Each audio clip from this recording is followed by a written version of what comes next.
Hi everyone, Rainey here, and we're doing our DIY boat building hangout. And today we have Stewart James from Northeast Victoria, Australia. Did I say that right? Good. And welcome. Thank you. Lovely to be And here. I doing searching online. Okay, I'm always looking for new people to interview, and the first thing I saw was this one sheet dinghy. I saw a picture of you. I think it was a video of you putting it in the water. Was that Yes, for your children, grandchildren, right. Great grandchildren. grandchildren? And I think you were in a kayak and they were in that. I said, "What a cool little boat!" I've got grandchildren. One of them is turning 5 in May, so I think I'm going to build one for him. And then another kid of mine has a girl turning 5. Well, I hope they're not listening to this.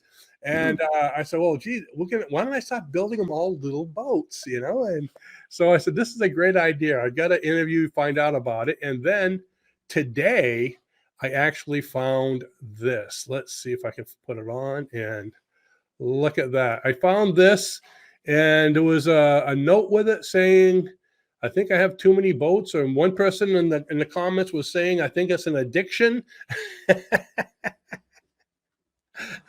So, and then when we came on, the fun thing is, I noticed that Stuart was actually in this room already. So I hate to show the picture while you're right there. So why don't we? I'm going to go ahead and have you do well, introduce yourself real quick and what got you into this, and show us where you are.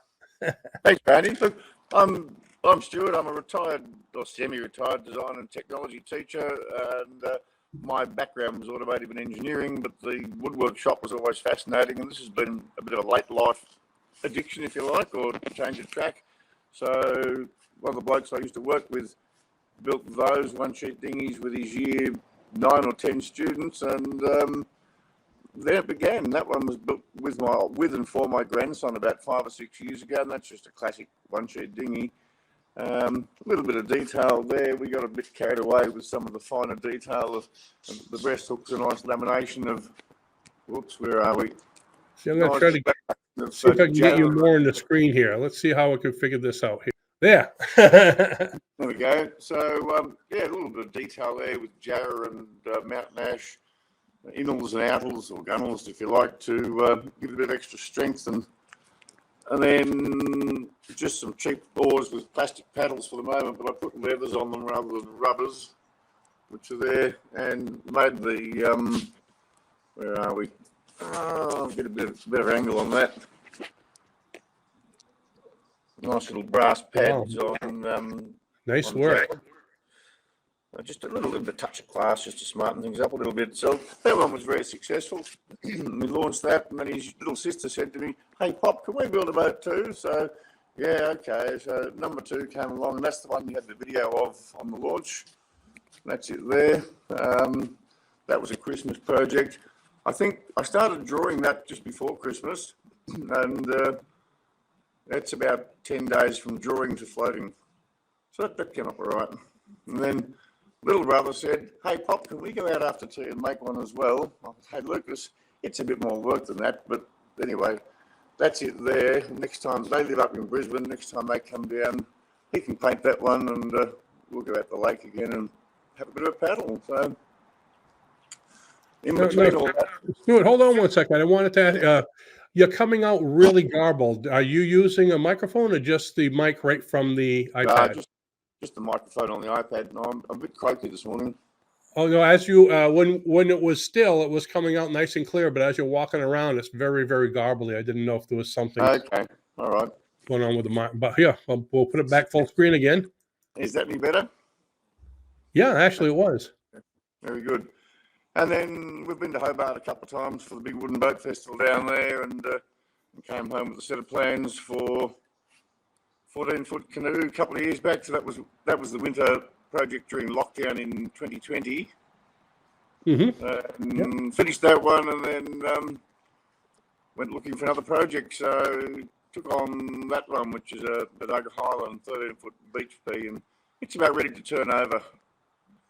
That's a larger project. Yeah, that they keep getting bigger. That's the problem, and the trailer there is just being modified from an old jet ski to sit that on, so I can then do the interior fit out. So.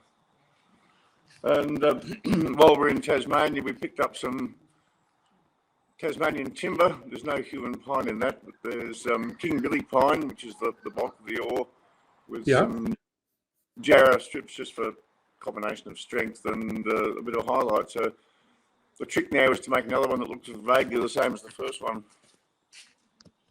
Very nice. So that's about what we're up to at the moment. There's plenty happening. Oh, great. Well, what I did was I actually, you sent me some pictures and I put some of them up here so we could share them, and I can poke questions and you can let me know what's going on with them. How's that sound? Let's see. We'll go ahead and put you back right over here like this, and here we go. So let's see. That was the first picture, and this one right here, I guess this was your drawing board, right? That's on the kitchen table, right? And so this is an even smaller version.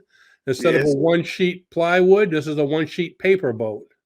It's amazing how well that works. If you scale, you can take drawing measurements off it and scale them up very accurately. Oh, really?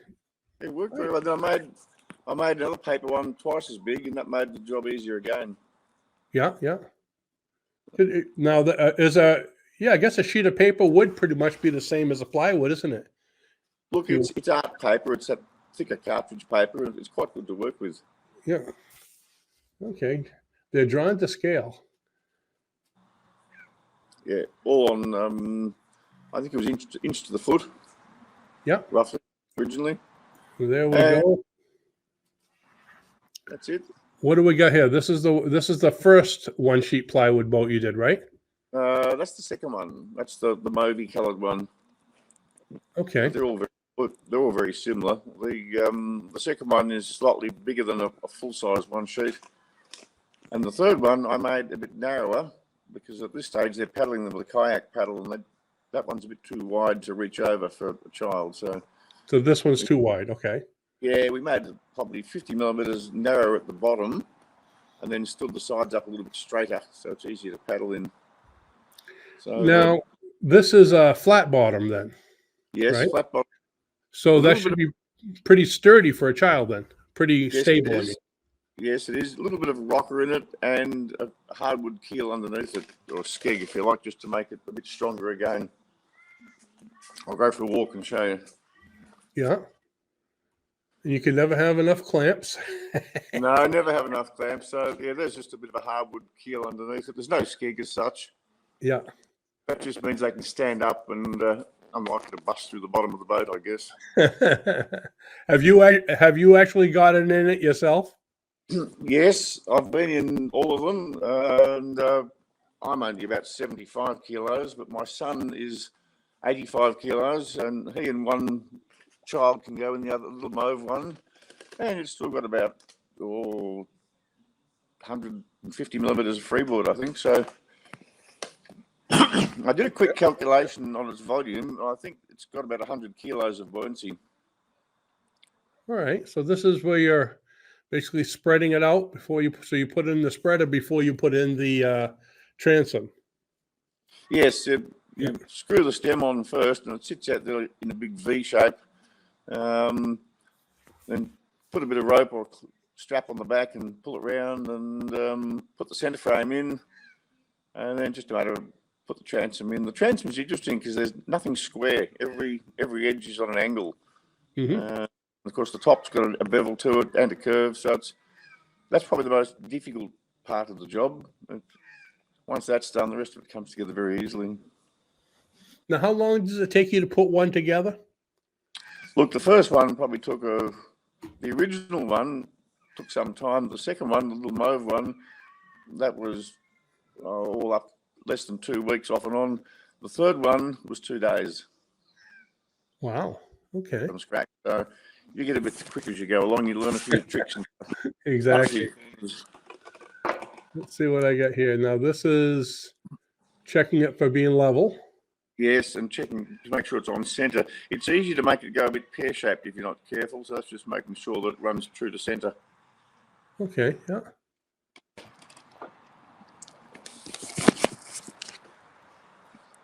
And this looks like the end result. Yeah, and we haven't spent a lot of money on materials. The plywood is for what they call 4mm brace ply, so it's from the local hardware shop. It's just commercial brace ply from timber framing, and it works out at about 84 sheets. So I think $32. That's very cheap. Really? The stem is only radiator pine, so it's not quality timber, but for the amount of time it spends in the water, I don't think it's going to matter very much. Yeah. The rub rail and the skeg, they're made from I think it's one of our eucalypts, blue gum, I think it is. I've got a mate in Gippsland who's got a bit of a plantation, and he brings me up a bit of timber from time to time, so I just push it through the saw and through the thicknesser and down to the shape I need. So there was little cost in that. I think I built the whole boat for under $50 Australian. That's good. A bit of paint, and again, they're not a work of art, but you've got to keep it in perspective, I guess. They're a kid's boat, and they're going to get knocked around and chipped and chinged, and it doesn't really matter, I don't think. I like the idea of the flat bottom because it's going to be an awful lot more stable. I was talking to my wife about it earlier. One of my kids, they like to go out with the kids to the lake quite often, and they have kayaks.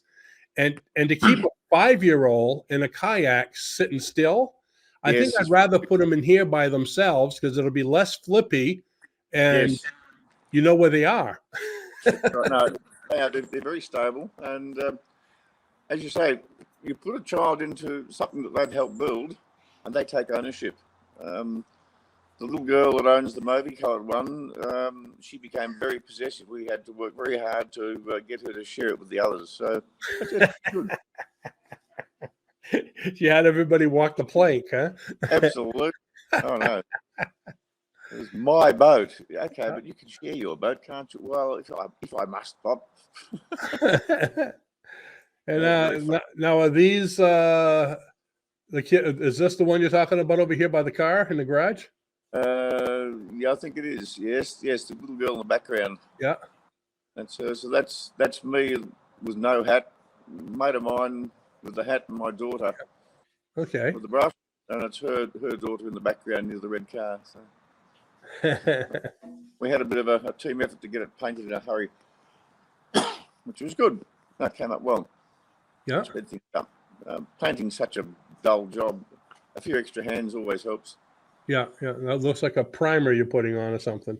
Yeah, just a 3-in-1 base coat primer. Again, just commercial grade house paint, basically nothing flash. And I've got to keep reminding myself I'm building boats and not pianos. It doesn't have to be a Steinway or, it's not a piece of fine furniture as such. Yeah. Hey, if it lasts a couple summers, you only spent 2 days working on it. That's right. And look, it probably won't spend 20 hours in the water every year, so it's not a problem really. Right. It's going to spend most. Whoops! Sorry? I went way ahead here. That's right. There we go. They're going to spend most of their time cluttering up my shop. Yeah. But that's okay. I can cope with that.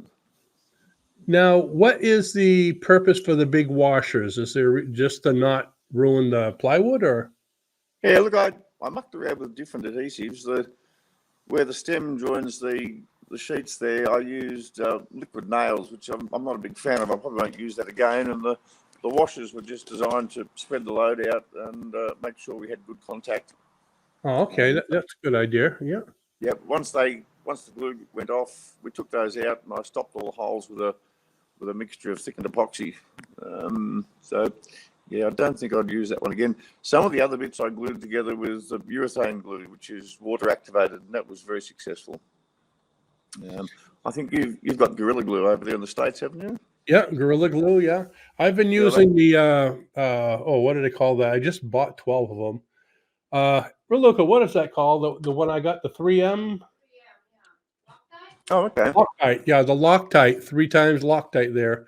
I've been buying cases of that, and so far I'm doing a 16-foot panga, and I think that's all I've used on it. I haven't even come out with the what's that? Oh, there's a Gorilla Glue. Yeah, Gorilla urethane glue. That's been very good.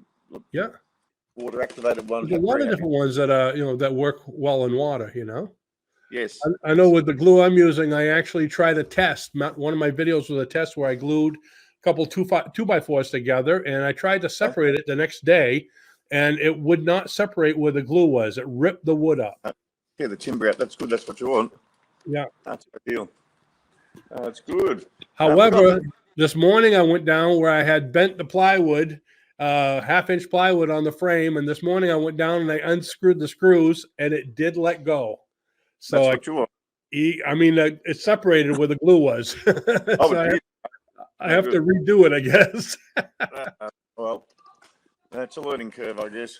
Yeah, well, it was kind of cold in there too. Like I said, it's like 30 degrees, 25, 30 degrees. So I think they want it in the 70s. So here's where you are putting. Oh, I see you even did that over here with the big washers on the side. Yes, so everywhere. Just to make it fit a bit tighter. To give it a little bit more, yeah, and on the bottom here, yeah, to get that lip. That's right. And the bottom, we did stitch and glue on the bottom, so that was done. Yeah, just going to mention that. I see that. Yeah, copper wire and West Systems epoxy resin. And we did a couple of test runs on some bits of scrap like that, and very successful. Let's see what you got. Okay, yeah. Like that, and again, as you said, with this stuff, if you break it, the wood breaks and the timber pulls away from the glue. The glue's great, or the epoxy's great. Yeah, I think it was too cold. I don't know if I'm gonna leave it or not. I figure, hey, if I cover it with fiberglass, it should stay, right? It should do, I guess. Yeah, but you want each step to be done properly, I suppose. Yeah. Oh, what I did, I was supposed to butt block it with a 6-inch butt block, but it was right on the frame. So instead, I screwed it into half the frame. When I took the screws out, so I think what I'm going to do is I'm going to just leave the screws in where on the frame. That way, it's going to be hard for it to come apart. Yeah, it will. Yeah. Cool. Okay, let's see what do I got next here. This is okay. Right back over there. Whoops. And this is where you did the West system. Yeah, that's wetted out first and then thickened, and just trailed off with a tongue depressor to give a bit of a radius in the corner. Mm-hmm. Basically, all the stuff I picked up from Russell Brown from off Centre Harbour, from PT Lightcraft. Been fantastic, really good resource. And you got plywood here. Yeah, a bit of plywood there. Again, the frames are only radiator pine with a 4mm brace ply gusset. Like 1x2 or 1x3? 19 by 42, I think, which is 3/4 by inch and a bit over inch and a half. Okay. Yeah, our timber comes out in metric, but if you do the conversion, 19 is 3/4. They haven't retooled; they've just renumbered. If you get my drift. Yeah, it looks about 3/4. Yeah. Yeah. Pretty popular size. Over here we have 1x3 strapping, cheap stuff you get at the box stores. Yes. Yeah, that would probably work for that. Yeah. Good. Grab a rule. There we go. So there's the masterpiece right there. Ta-da! That's the one. That was the Christmas project.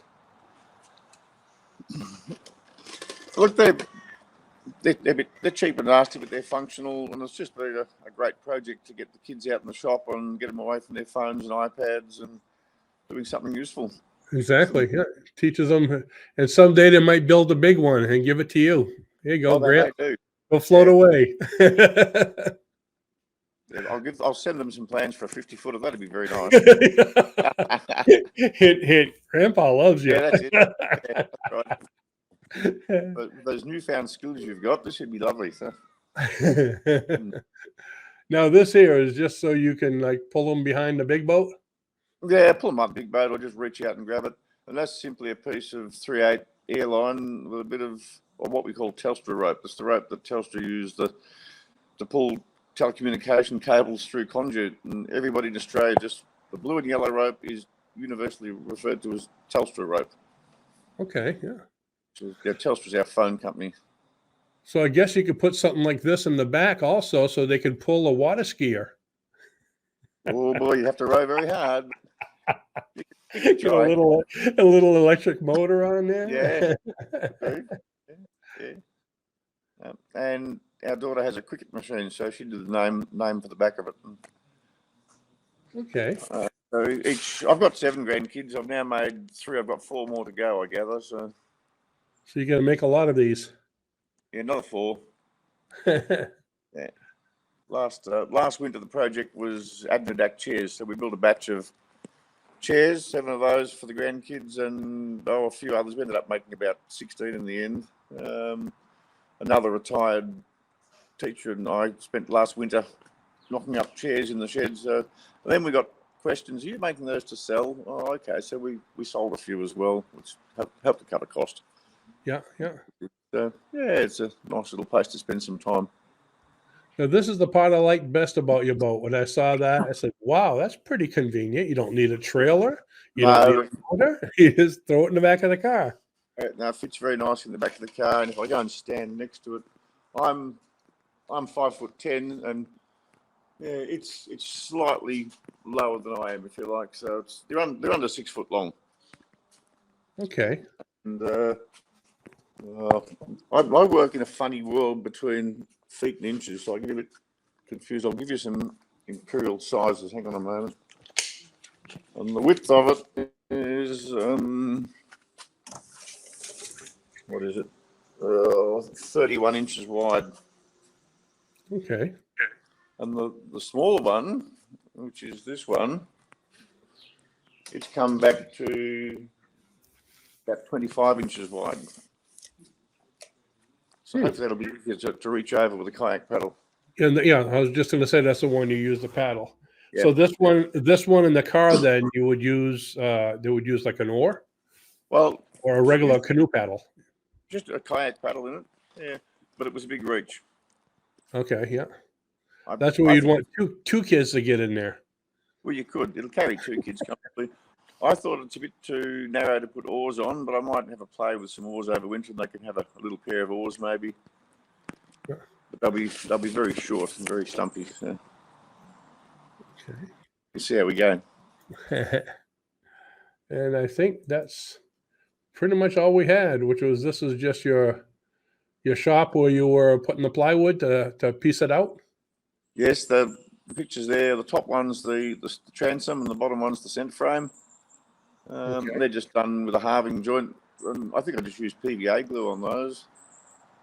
And by the time you've screwed the plywood onto it, it's never going to break. All right. So you made kind of like not really a dove joint, but like cutting the wood in half in the corners. Yes, a halving joint. Yeah, that's right. What do they call it? Halving joint. Harbin. Okay. So I'm new to the whole carpentry thing, so I knew what it was. I didn't know what to call it. Yeah. That's right. Just cut half from each joint and then load them up with glue and put them in. I just used PVA glue on those. And yeah, you can see the slight angle on it as well. Yeah. Yeah. Whoops. No, I guess I do have a couple more here. That's okay. Is this the same boat that you had in the back of the car? Yes, it is. I think I had extra pictures afterwards. I didn't know what order to put them in, so I just wanted to. Oh, it doesn't matter. I lose track.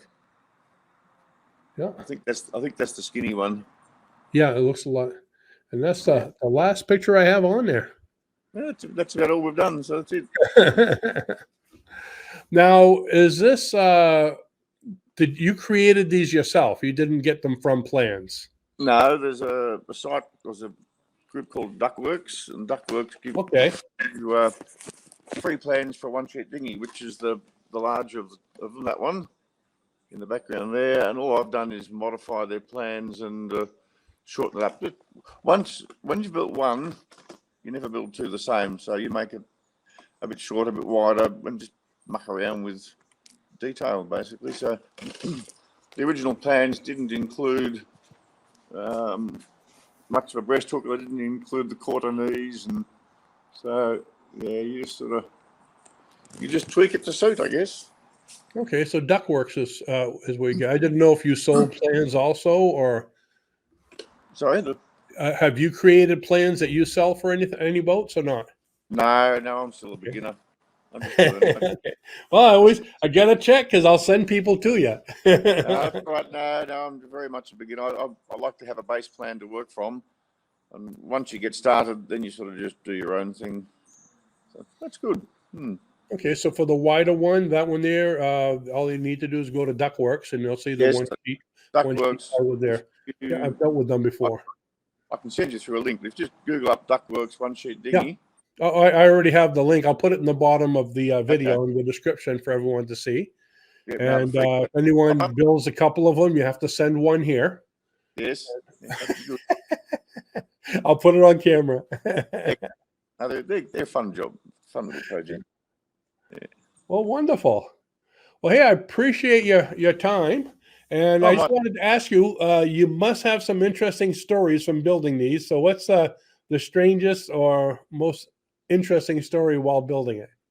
Oh, look, the scary part is trying to get the temperature right for epoxy resin. I was very much a beginner with epoxy. It's a whole new material for me. And there's a few that didn't go off. You do your very best. You put it together and it was too cold. And 3 days later, it'll still be gooey. At the other end of the scale, you'd use the wrong catalyst and it would start to go off too quickly. So you'd be madly running around trying to screw it down and get it to work before the whole stuff goes hard. So, look, the epoxy's great. It's taken a long time to learn which catalyst for which setting and so on. I thought, middle of winter, I thought I'd buy a LPG blower heater, warm the shop up, which was great, did a really good job. But you've got a great looking shop. It's huge. Yeah, it's pretty good. Yeah, it's been a bit of a passion. So I bought one of those little LPG fan heaters. Mm-hmm. That's great, but the two things that you don't want with epoxy resin, you don't want humidity, and what was the other thing? Oh, humidity was the problem. Anyway, it caused the epoxy to blush. I had amine blush, so right. I came out one morning, it's all finished, and it was still tacky, so it took me quite a while with jets and water to wash all the blush off. So, yeah, look, West Systems is good. Do a lot of reading and do a lot of experimenting, I think is the best advice. No, I use the West System, and this time of year I've been using the fast hardener. Yes. Which works better. But talking about West System, I'm kind of new to this too. I started when all this stay at home thing started. Mm-hmm. That was and the first one I built was you've probably seen it on Duckworks. It's a cross rigging sailing canoe, Eureka. Okay. Yeah, the Eureka. And so that was my first one. I remember my first batch of West System. I thought the stuff, I needed a lot of it. So I had this plastic bucket about like this, and I filled it with the West System stuff. And luckily I was in the basement and in the garage and a cement floor. And my wife's sitting there watching me. And all of a sudden, smoke started coming out of this thing, and it started getting really hot. And I'm like, "What's happening?" And it melted. It melted and started going all over the floor. Yep. I was shocked. I called Wes and I said, "What's going on?" And they said, "Well, you have to use it up right away."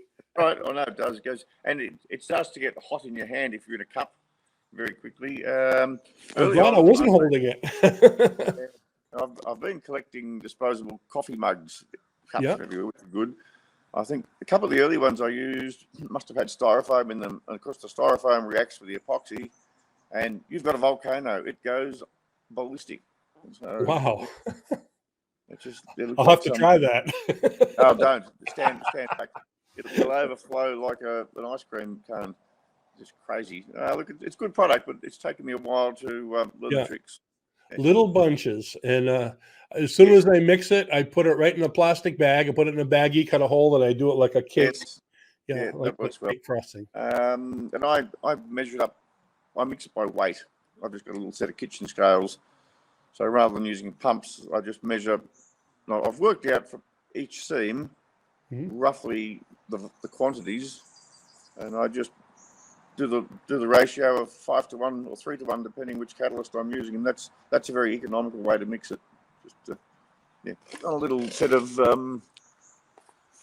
I pinch my wife's scales from the kitchen, and just put the cup on that and zero it and use that. Just mix it by weight. It works very well. I notice a lot of people use those clear cups and they pour, let's say, 2 to 1 and they measure it that Yes. way, like a measuring cup. And Yeah, then I've seen those. I haven't seen them out here, but I have seen them used. What I've been doing is just getting these disposable coffee mugs, and Yep. they're great. When you finish, just throw them in the bin. So, yeah, silly way to sort of try and save the cost, I guess, but it's nice not to waste material. If you're mixing up clear resin in them, you can reuse them. But if you're thickening it, they have to go in the bin because it's too hard otherwise. But yeah, if you're just using straight resin and you're clear coating, you can use them several times, which is really good. Yeah. Well, I have my wife save all the cottage cheese containers and yogurt containers, the bigger ones. And yes. I've got about 20 of those ahead. Yeah, good. It's all good. And tongue depressors, icy pole sticks. If you like good icy poles, ice creams, get the little sticks with the oval end on them, and it gives you a troweling tool. And on some of the jobs, I've made bigger tools just out again, following on from Russell's videos on off Centre Harbour, just to make a variety of tools out of plywood, just to different shape radiuses for fillets, depending on what you're doing. Because on the on that project, some of the fillets were very wide angles, so they had to make sort of a larger radius. That would work great for that, wouldn't it? Yeah. It worked really well. And you got those from Center Harbor as well? No, I just made them. Just made, okay, yeah. Yeah, just out of scrap. That was my first stitch and glue project, so that was a real learning experience. This canoe? Yeah. The canoe. Yeah, there was a bloke in Hobart who was doing those as projects, so I bought a set of plans from him, and yeah, it's been good. Yeah. Great. So what's the next project on the workbench? Well, I've got to get that one finished this winter. Yeah. So yeah, that's just about ready to flip over and do the interior. I bought a sewing machine to make my own sail, hopefully, so that'll be a new experience. And yeah, just a lightweight commercial machine. I looked at some of the walking foot machines, but they're quite expensive. The advice I got was I don't need it, so we'll see how we go. That's the thing. Everything is expensive when it comes to boats, especially lately. Yeah. Yes. Get out of control. Marine ply has gone through the roof. Well, the first sheets I bought for that one, they're 8x4 by the bottom's 1/4 inch, and the hull was just on 3/8. They started off at $45 a sheet. Then the next batch were $90 a sheet. They doubled. Yeah. In 6 months. So you learn to be very careful with your materials, not waste too much. Yeah, my big one I'm making outside takes 3/4 inch, and they were over $200 a sheet. You're right. Like that's still 230. Yeah, I think it was in that area. No, it hurts. So you learn to be very careful. Yeah, and I need like 26 of them. It's wow. Well, Stewart, I want to thank you for coming on and showing us your projects. My pleasure. And thank you. there's going to be a lot of people interested in this one sheet dinghy. Everyone's going to be making grandchildren boats in the winter. Fantastic project with grandkids. It's been a real winner. I'm trying to find my buttons here as I speak. It's like, oh, there it is. Okay. And with that, I want to have you back on sometime when you get that the sail all hooked up and everything done with that project behind you, and we can go through it step by step. Matter of fact, maybe seeing you on the water using it. That'd be even better. with your tablet, Oh no! Yeah. Whoa. Get something that's waterproof so we can see underwater too. No problem. So thank you very much for joining us. My pleasure, Rene. Very Bye great. now. Have a great time. Thank you. See ya.